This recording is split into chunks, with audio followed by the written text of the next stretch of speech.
السلام علیکم دوستو، امید ہے کہ آپ سب خیریت سے ہوں گے۔ اللہ رب العزت سے دعا ہے کہ اللہ رب العزت سب مسلمانوں کو اپنے حفظ و ایمان میں رکھیں۔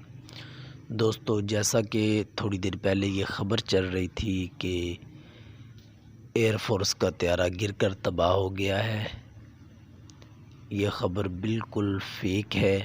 میاں چنوں میں یہ طیارہ گرنے کی اطلاع غلط ہے۔ منو گروپ کی ملکیت فیکٹری کے بوائلر پھٹنے سے دھماکہ ہوا، جسے جہاز کا گرنا تصور کیا گیا۔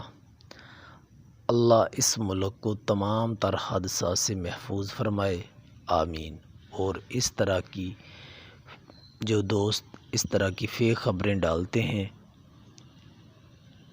ان سے گزارش ہے کہ اس طرح کی خبروں سے اجتناب کریں۔